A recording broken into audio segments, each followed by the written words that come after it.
জিয়ারত করার সময় কবরের মধ্যে কি ঘটে? আপনি কবর জিয়ারত করলে মৃত মানুষ কি বুঝতে পারে? জুমাবারে কবর জিয়ারত করলে রূহ কিভাবে কবরে প্রবেশ করে? নবী সাল্লাল্লাহু আলাইহি ওয়াসাল্লাম বদরের ময়দানে মৃত কাফেরদের উদ্দেশ্যে কি বলেছিলেন? মৃত মানুষরা কি সেই কথা শুনতে পেয়েছিল? আজকের ভিডিওটি খুবই তথ্যপূর্ণ, তাই ভিডিও শেষ পর্যন্ত আমাদের সাথেই থাকুন। সহিহ বুখারীতে একটি হাদিস বর্ণিত হয়েছে, একদিন আল্লাহ রাসূল সাল্লাল্লাহু আলাইহি ওয়াসাল্লাম এক মহিলার পাশ দিয়ে যাচ্ছিলেন।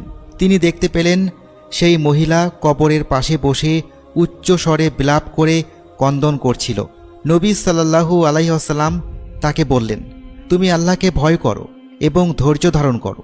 মহিলাটি আল্লাহ রাসূল সাল্লাল্লাহু আলাইহি ওয়াসাল্লামকে বলল, আপনি আমার কাছ থেকে দূর হন, আপনি আমার কষ্ট কি বুঝবেন? আপনার উপর তো আমার মতো বিপদ উপস্থিত হয়নি। মূলত মহিলাটি রাসূল সাল্লাল্লাহু আলাইহি ওয়াসাল্লামকে চিনতে পারেনি। পরবর্তীতে তাকে বলা হলো, ইনি হচ্ছেন নবী সাল্লাল্লাহু আলাইহি ওয়াসাল্লাম, আপনি তাকে এটা কি বললেন?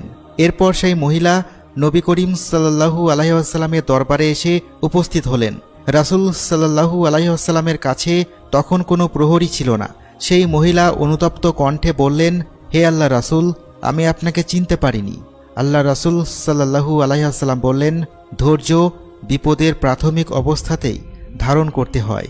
আসলে মহিলাদের ধৈর্য শক্তি পুরুষদের তুলনায় অনেক কম। এরা কবর জিয়ারত করতে গিয়ে দোয়া কালাম ছেড়ে কান্নাকাটি শুরু করে দেয়।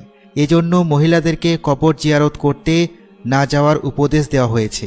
এক হাদিসে রাসূল সাল্লাল্লাহু আলাইহি ওয়াসাল্লাম কবর জিয়ারতকারিনী মহিলা